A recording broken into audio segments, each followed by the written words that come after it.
আসসালামু আলাইকুম। প্রিয় দর্শক, অন্য মঞ্চের আলাপচারিতায় আপনাদের সকলকে আমন্ত্রণ জানাচ্ছি। নমস্কার, আমি তরুণ ঘোষ। গত 16-17 মাস ধরে আমি তো আপনাদের কেবল আশার বাণী শুনিয়েছি যে এই হতে পারে, ওই হতে পারে, এই হবে, ওই হবে। আজকে আমি আপনাদের নিশ্চিন্ত করতে চাই যে বাংলাদেশ এবার তার সাওয়াক শিখবে। দোহাতে একটা বৈঠক হয়েছে, তার ডিটেলটা আমার হাতে এসছে। এই বৈঠকে উপস্থিত ছিলেন, মানে 4টে দেশের মধ্যে বৈঠক হয়েছে। তার মধ্যে উল্লেখযোগ্য যারা, তারা হচ্ছে ভারতীয় 4 ICS ইন্ডিয়ান সিভিল সার্ভিসের অফিসার। তাদের মধ্যে একজন আবার এই আমাদের যে ট্যারিফ নিয়ে যে দর কষাকষি হচ্ছিল, খুব ঝানু লোক, তিনি ছিলেন IAS, অবশ্যই ইন্ডিয়ান সিভিল সার্ভিসে। দুজন ছিলেন রয়ের অফিসার, একজন হচ্ছেন ডেপুটি চিফ আর একজন হচ্ছে ডেপুটি ডাইরেক্টর। ঢাকার তরফে ছিলেন কে? খলিলুর রহমান ও তার সেক্রেটারি। ইউনাইটেড স্টেটস থেকে, মার্কিন যুক্তরাষ্ট্র থেকে ছিলেন দোহায় নিযুক্ত US চার্জ দ্য অ্যাফেয়ার্স। আর টার্কি ছিলেন, টার্কির হয়ে একজন ছিলেন, তিনি হচ্ছেন বিদেশ মন্ত্রকের উচ্চ পদস্থ একজন আমির। এই 4 পক্ষের একটা মিটিং হয়েছে গত পরশু দিনকে। এই মিটিংয়ে যা সিদ্ধান্ত হয়েছে তা পরিষ্কার খলিলুরকে জানিয়ে দেওয়া হয়েছে। মিটিং এর মধ্যে এত প্রেসার ছিল, এই মিটিং এ খলিলুর বেশি মুখ খুলতেই পারেনি। ইউনূস যা যা তাকে শিখিয়ে দিয়ে পড়িয়ে পাঠিয়েছিলেন, ইউনূসের কোনো আপ্তবাক্য তিনি উচ্চারণ করতে পারেননি। তার আগেই তাকে মার্কিন যুক্তরাষ্ট্র, ভারত থামিয়ে দেয়। তো এখন যেটা আলটিমেটাম দেওয়া হয়েছে, সিদ্ধান্ত যেটা হয়েছে, সেটা হচ্ছে 2 থেকে 3 ডিসেম্বরের মধ্যে সমস্ত বিদেশি শক্তি যা ঢাকার বুকে রয়েছে এবং বাংলাদেশের বুকে রয়েছে, অর্থাৎ ISI এবং তার্কিশ যারা রয়েছে, যে কারা কত রয়েছে আমি পরে আসছি, তাদের প্রত্যেককে 2 তারিখ রাত্রিবেলা থেকে 3 তারিখ, মানে ওই 12টা-1টা, মানে মধ্যরাতটা, 2 থেকে 3-এর মধ্যে তাদের ঢাকা ছাড়ার ব্যবস্থা করতে হবে। সেটার দায়িত্ব হচ্ছে ইউনূসের সরকারের। নাহলে পরে তাদের কি হবে না হবে তার গ্যারান্টি ভারতবর্ষ দেবে না। এবং এটা US এর উপস্থিতিতে বলা হচ্ছে, বৈঠকে বলা হচ্ছে। যারা যারা রয়েছেন এদের মধ্যে 17 জন আপনার ISI এর চেলা চাপেটা আছে, আর 57 জন টার্কিশ সেনার প্রযুক্তিবিদ, যারা ড্রোন শেখায়, চালানো শেখায়, এই প্রযুক্তিবিদ এবং সেনা অফিসার।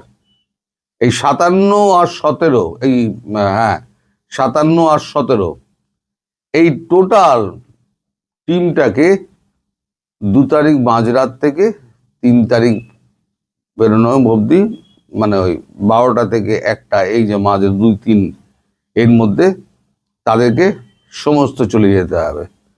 আদারওয়াইজ ভারতবর্ষ এদের প্রাণের কোনো রকম দায়িত্ব নেবে না।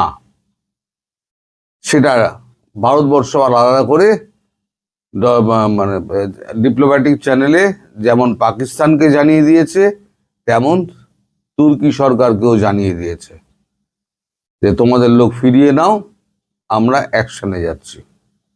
হলো।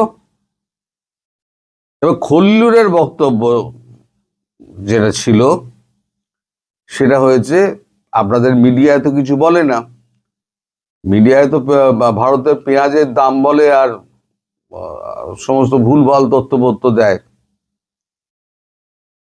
খৈলুর যেটা বলেছেন সেটা হচ্ছে 21, 23, 24 এবং 26। আবার শুনুন, 21 তারিখ নভেম্বরের 21, 23, 24 এবং 26 আনআইডেন্টিফাইড ড্রোন অ্যাটাক হয়েছে।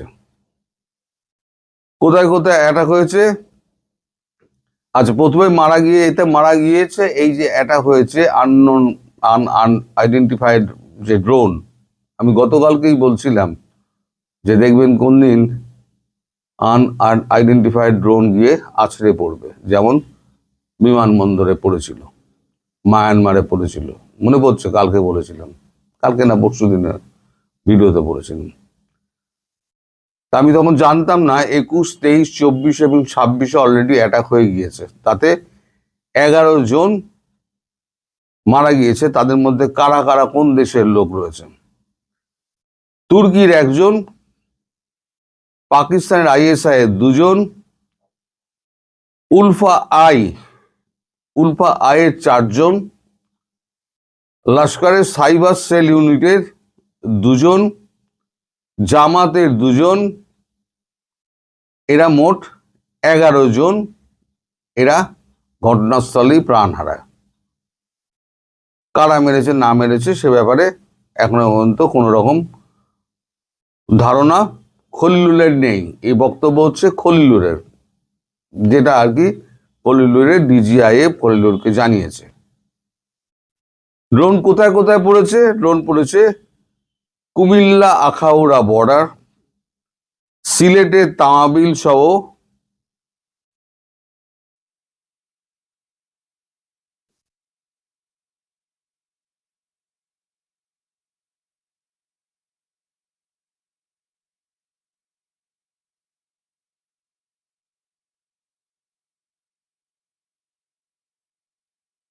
মাফ করবেন, পয়েন্টটা উল্টোপাল্টা হয়ে গেছে, তার জন্য সময় লাগলো। সিলেটের তামাবিল সহ অসম ত্রিপুরা সীমান্ত, মায়ানমার বাংলাদেশ সীমান্তে এইখানে এই ড্রোনগুলো পড়েছে। আচ্ছা, US যে অ্যাডভাইজারি জারি করেছে মার্কিন যুক্তরাষ্ট্র, সেই অ্যাডভাইজারিতে বলা হচ্ছে 3 তারিখ থেকে 6 তারিখ পর্যন্ত এটা হচ্ছে একটা স্পর্শকাতর সময় বাংলাদেশের জন্য। এই স্পর্শকাতর সময়টা চলতে পারে সর্বনিম্ন 3 ঘন্টা থেকে 11-12 ঘন্টা পর্যন্ত।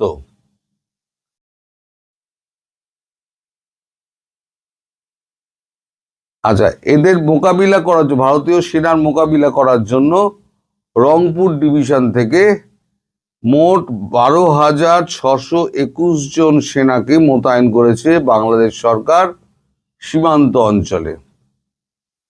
আমাদের ওখানে রয়েছে প্রায় 2.5 লাখ মতো, তাতে 12,621 পাঠিয়ে মোকাবিলা করার একটা ছক করা হয়েছে। কি মোকাবিলা করবে ভগবান জানে।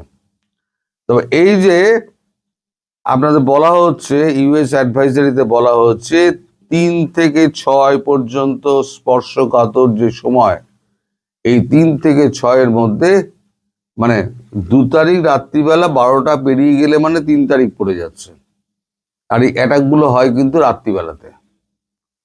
ফলে যারা যারা আমায় প্রশ্ন করছিলেন, দাদা 7 দিনের সময় তো পেরিয়ে গিয়েছে, আপনি তো কিছু বলছেন না, আমি তাদেরকে লিখেছিলাম, মানে কমেন্টের উত্তরে দিয়েছিলাম যে যা বলবে ভারতীয় সেনা বলবে, এখন আর আমাদের কিছু বলার নেই। ভারতীয় সেনাকে গো অ্যাহেড অর্ডার দিয়ে দেওয়া আছে, সবুজ সিগন্যাল দিয়ে দেওয়া আছে, তারা সেই সবুজ সিগন্যাল অনুযায়ী তারা এই অপারেশন করবে। আশা করা যাচ্ছে 3 থেকে 6 মধ্যে পুরো বাংলাদেশকে সাফ করে দেওয়া যাবে। এবার আমার একটা অ্যাডভাইস রয়েছে আপনাদের কাছে। আমার অ্যাডভাইস এটা হলো যে বিশেষ করে রংপুর এবং চট্টগ্রাম এলাকায় যারা থাকেন তারা সব ওই অঞ্চল ছাড়ুন। ওই অঞ্চল ছেড়ে অন্তত ঢাকা বা তার আশেপাশে, ঢাকায় মারবে না, ঢাকা বা তার আশেপাশে যে কোনো অঞ্চলে আপনারা চলে আসুন। এটা হচ্ছে নাম্বার 1। নাম্বার 2, যাদের আত্মীয় স্বজন ক্যান্টনমেন্টের মধ্যে রয়েছেন, চেনাশুনো আত্মীয় পরিজন বন্ধু বান্ধব ক্যান্টনমেন্টের মধ্যে রয়েছেন, তারা ইমিডিয়েটলি ক্যান্টনমেন্ট 1 তারিখের আগে ছাড়ুন। যা আছে বাক্স প্যাডরা নিয়ে 1 তারিখের আগে ছেড়ে দিন জায়গা। কারণ ক্যান্টনমেন্টগুলো কিন্তু কোনোটা সুরক্ষিত থাকবে না। মানে আমার যা এই ভারতীয় অ্যাকশন দেখে আমার যা মনে হয়, মানে আমি তো দীর্ঘদিন ধরে দেখছি বিভিন্ন জায়গায় অ্যাকশন হয়েছে। প্রথম কিন্তু ক্যান্টনমেন্টগুলো যায়, আর সীমান্ত এলাকার যে সমস্ত আপনার এই ঘাঁটিগুলো রয়েছে সেই ঘাঁটিগুলো ঘোরাবে। এখন কোনটা মিসাইল মারবে কোনটা ড্রোন মারবে তা আমি জানি না, তবে মিসাইল মারার সম্ভাবনা সব থেকে বেশি হচ্ছে গিয়ে ক্যান্টনমেন্টগুলোতে। আর ড্রোন মেরে যা প্রিসিশন ড্রোন যেগুলো আছে সেগুলো আপনার ছোটোখাটো যে সমস্ত ইনস্টলেশন রয়েছে উগ্রবাদীদের, সেই সমস্ত ইনস্টলেশনগুলোই মারবে। আর বড় ইনস্টলেশন হলে পরে সেখানে মিসাইল অ্যাটাক হবে। অগ্নিও হতে পারে, আকাশও হতে পারে, পিনাকাও হতে পারে, যা খুশি তাই, অনেক কিছুই হতে পারে, আকাশ তীরও হতে পারে। আর যদি একটা ব্রহ্মোস, আমার একটা অনুরোধ শুনে, যদি ভারতীয় সেনা একটা ব্রহ্মোস যদি একটা মারে, তাহলে পরে মোটামুটি অর্ধেক মানে বাংলাদেশের অঞ্চল, অর্ধেক না হোক অন্তত 10-15% অঞ্চল তো সমুদ্রের সঙ্গে মিশে যাবে, এবং সেখানে একটা বিল তৈরি হয়ে যাবে। মৎস্যজীবীরা ওখানে মাছ ধরতে পারবেন, ইলিশ মাছ চাষ করতে পারবেন, সেই ব্যবস্থা ভারতবর্ষ করে দেবে। ইউনেস্কো এখনো পর্যন্ত কোনো রকম টাইম দেওয়া হয়নি, বা যদি দিয়েও থাকে তাহলে পরে আমার কাছে সেই খবর এখনো পর্যন্ত আসেনি। আমার মনে হয় ইউনেস্কো কোনো রকম টাইম ফ্রেম বেঁধে দেওয়া হয়েছে, এর মধ্যে ইউনেস্কো ছাড়তে হবে গদি। কারা এই যে কেয়ারটেকার গভর্নমেন্ট কে হবে, সেই গভর্নমেন্টে কারা কারা থাকবেন না থাকবেন সেই সম্পর্কে একটা ধারণা দিয়ে দেওয়া হয়েছে খলিলুর রহমানকে। আপনি উপদেষ্টা আছেন, আপনি উপদেষ্টা থাকুন, কিন্তু গভর্নমেন্ট যারা চালাবে তাদের একটা আউটার একটা দিয়ে দেওয়া হয়েছে, ধারণা একটা দিয়ে দেওয়া হয়েছে, কিছু নামের তালিকা দেওয়া হয়েছে, সেটা সম্পূর্ণ আমার কাছে আসেনি, তাই আমি বলতে পারবো না। সুতরাং আমার অ্যাডভাইস অনুযায়ী আপনারা যারা যারা ওখানে আছেন তারা ওখান থেকে কেটে পড়ুন। আপনাদের বাংলাদেশ সাফাই অভিযান খুব শিগগিরই শুরু হচ্ছে। এই 17 মাস ধরে আমি যে দিনটার জন্য অপেক্ষা করছিলাম এবং চিল্লিয়ে যাচ্ছিলাম, এবং অনেক গুজববাজ আমি শুনেছি, হজম করেছি, আজকে তাদের মুখের ওপরে 3 তারিখ থেকে জবাবটা পড়বে। আর দেখব মুমিনরা লুঙ্গি তুলে বঙ্গোপসাগরের দিকে কত দ্রুত পালাতে পারে। সবাই ভালো থাকবেন, সুস্থ থাকবেন এবং সাবধানে থাকবেন। নমস্কার।